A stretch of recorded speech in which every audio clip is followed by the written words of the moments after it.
How do you usually behave when you're in a crowded place?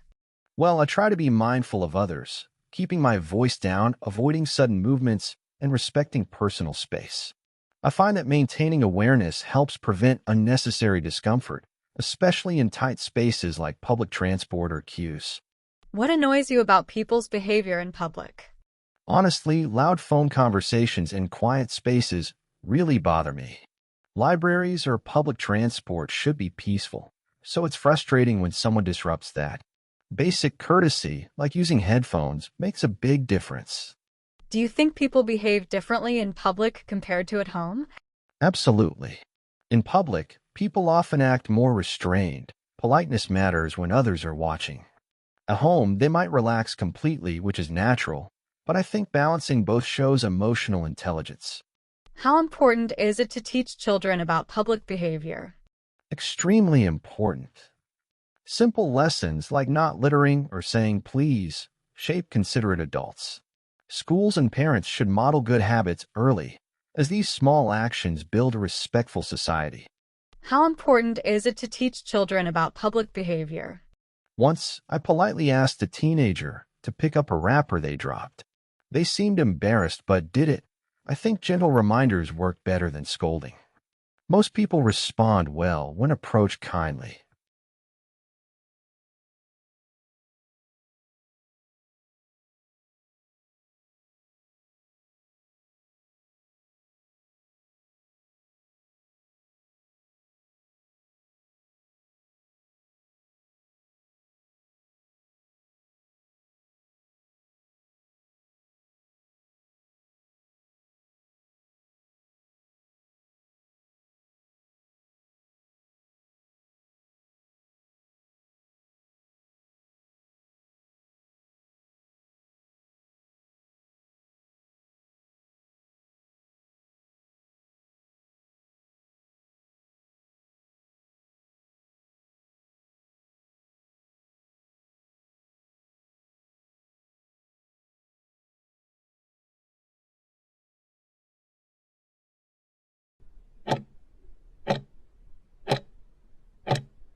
One particularly striking example of children's misbehavior that I witnessed occurred last summer at a local shopping mall.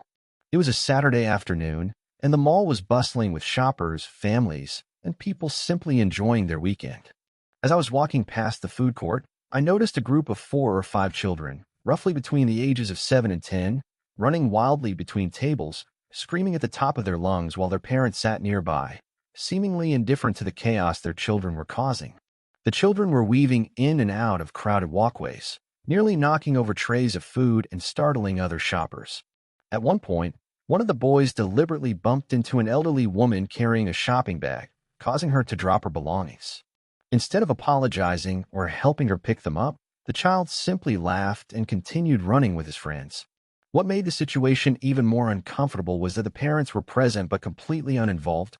They were engrossed in their phones and occasional conversation, only occasionally glancing up to half-heartedly call out their children's names without any real attempt to correct their behavior. I consider this a clear case of misbehavior for several reasons. First, the children were disrupting the peaceful environment of a shared public space. Shopping malls are meant to be comfortable places for everyone, and uncontrolled shouting, running, and disregard for others' personal space make the experience unpleasant for other visitors. Second, their actions posed a safety risk, not only to themselves but also to others, particularly elderly or vulnerable individuals who could be easily knocked over. The fact that they showed no remorse after bumping into the older woman demonstrated a lack of basic manners and empathy, which are crucial social skills children should be learning. Additionally, the parents' passive reaction was concerning. Children often test boundaries, and it is the responsibility of adults to guide them in understanding appropriate public conduct. By failing to intervene, the parents indirectly reinforced the idea that such behavior was acceptable, which could lead to these children developing a pattern of disrespect in public settings as they grow older. This incident stayed with me because it highlighted how small acts of misbehavior, when left unchecked, can contribute to a broader culture of public inconsideration. Teaching children to be aware of their surroundings, respect shared spaces, and show kindness to others is essential in fostering a more polite and harmonious society. While children will naturally be energetic and occasionally unruly, consistent guidance from adults helps them learn where the boundaries lie, ensuring that public spaces remain enjoyable for everyone. How has public behavior changed over the past few decades, particularly with the rise of technology? Over the past few decades, public behavior has undergone a profound transformation, significantly influenced by the ubiquitous integration of technology into daily life. Perhaps the most striking change is the increased prevalence of individuals absorbed in their digital devices, leading to a noticeable reduction in direct interpersonal engagement in public spaces. Where once people might have read a newspaper or observed their surroundings on public transport, they are now more likely to be engrossed in smartphones, tablets, or laptops, communicating virtually rather than interacting with those physically present. This shift has also impacted traditional social etiquette. For example, the widespread use of headphones often implies a disinterest in conversation, and the impulse to photograph or video record public events or even private moments has become commonplace, raising questions about privacy and consent. Furthermore, technology has blurred the lines between private and public spheres, with personal calls and loud media consumption becoming more audible in shared spaces. While technology offers immense connectivity, it has simultaneously fostered a sort of individualistic bubble in public, changing the very fabric of spontaneous interaction and communal awareness. This evolution isn't entirely negative. It offers distractions in mundane moments and connectivity across distances, but it undeniably marks a departure from previous norms of collective presence and engagement. The rapid pace of technological innovation suggests these behavioral shifts are not static but will continue to evolve, requiring ongoing adaptation of social norms. What are some of the unwritten rules of public behavior that people generally follow in your country? In my country, India, there are numerous unwritten rules of public behavior that are deeply ingrained in our cultural fabric and generally followed, often without conscious thought. One prominent rule pertains to personal space, which tends to be more fluid and less rigid than in many Western societies, particularly in crowded urban environments. Close proximity in queues or public transport is generally accepted as a necessity rather than an intrusion. Another significant norm revolves around respect for elders. It is common practice to offer one's seat to an older person on public transport, to speak to them with deference, and to seek their blessings. Modesty in dress is also a widely observed unwritten rule, especially for women, particularly in religious places or conservative areas, though this is evolving in metropolitan cities. Public displays of affection are largely frowned upon and considered inappropriate. Expressions of intimacy are typically reserved for private settings. Furthermore, a subtle but important rule is the avoidance of direct confrontation in public. While grievances exist, people often prefer indirect communication or seek mediation rather than engaging in open arguments that might cause loss of face for either party. Lastly, hospitality, even among strangers, is an unspoken expectation.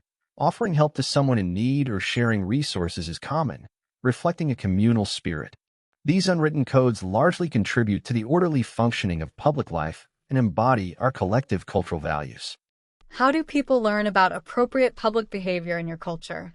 In my culture, the learning of appropriate public behavior is primarily a process of informal socialization, deeply embedded in family upbringing and continuous observation from a young age. Children are not typically taught explicit rules in formal lessons, but rather through consistent modeling by parents, grandparents, and other family members. For instance, a child learns to stand quietly in a temple by observing adults, or to respect elders by witnessing their parents' deferential interactions. Reprimands, when they occur, are often subtle, perhaps a disapproving glance or a gentle nudge, rather than an overt public correction to avoid shaming. Beyond the family, observation of community norms in schools, marketplaces, and public gatherings reinforces these behaviors.